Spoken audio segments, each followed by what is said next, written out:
Jakarta berada di urutan ke-7 dari 9 kota paling aman di Asia Tenggara 2025, versi Numbeo platform basis data daring dari Serbia.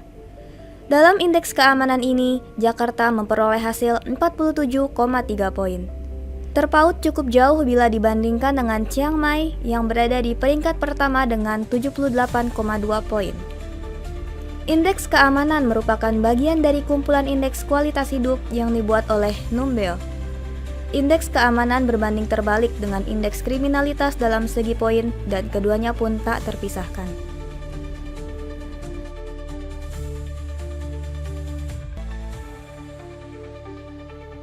Semakin tinggi poin dalam indeks keamanan, maka semakin positif, serta sebaliknya, semakin tinggi sebuah poin dalam indeks kriminalitas, maka semakin negatif.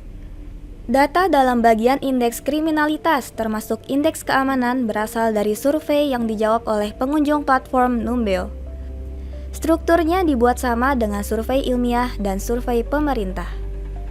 Untuk diketahui, indeks dari Numbeo saat ini diperbarui secara berkesinambungan serta disusun dari data dalam 5 tahun terakhir.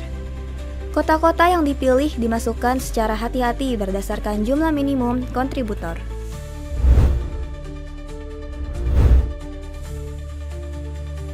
Partai Gerindra mendukung setiap upaya penulisan dan pelurusan sejarah Indonesia, termasuk yang berkaitan dengan peristiwa 1965 dan kasus pelanggaran hak asasi manusia.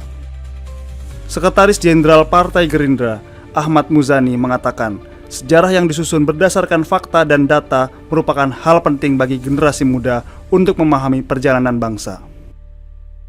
Pernyataan ini disampaikan Muzani menanggapi pernyataan ex-Menteri Hukum dan HAM Yasona Laoly yang sebelumnya mengkritik masih adanya versi-versi sejarah 1965 yang bertentangan satu sama lain. Di sisi lain, Menteri Kebudayaan Fadlizon menegaskan bahwa pemerintah tidak akan mengubah narasi sejarah dalam kurikulum secara sepihak. Muzani menekankan bahwa sejarah tidak memiliki satu versi kebenaran yang mutlak, namun harus ditulis berdasarkan fakta yang bisa dipertanggungjawabkan.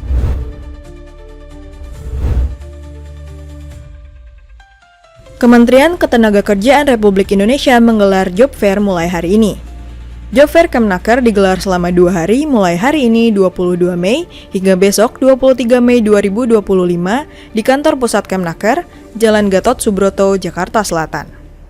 Job Fair kali ini menghadirkan lebih dari 52.000 lowongan kerja dari ratusan perusahaan nasional dan multinasional dari berbagai sektor industri. Kesempatan kerja di Job Fair ini terdiri dari 17.000 loker offline dan 34.000 loker online. Job Fair Kemnaker ini adalah kesempatan bagi para pencari kerja untuk bertemu langsung dengan perekrut dan mengikuti wawancara kerja di lokasi. Cukup sulit ya, lihat dari banyaknya pencari kerja aja di sini yang padat banget aja. Udah nunjukin kalau nyari kerja di tahun ini juga sulit banget. Kami yang para fresh graduate ini butuh banget peluang kerja, walaupun kami emang fresh banget dari graduate-nya. Jadi kami pengen ada loker yang untuk fresh graduate, tidak hanya pengalaman sekitar 1-2 tahun gitu Mas. Jadi ya mungkin job fair-nya akan dilanjutin lagi gitu Mas, sangat menarik sih. Untuk bisa masuk dan mengikuti Job Fair ini, peserta wajib memiliki akun Siap Kerja Kemnaker. Akun dapat dibuat secara online pada situs resmi kemnaker.go.id. Dari Jakarta, Tim Liputan, ETV.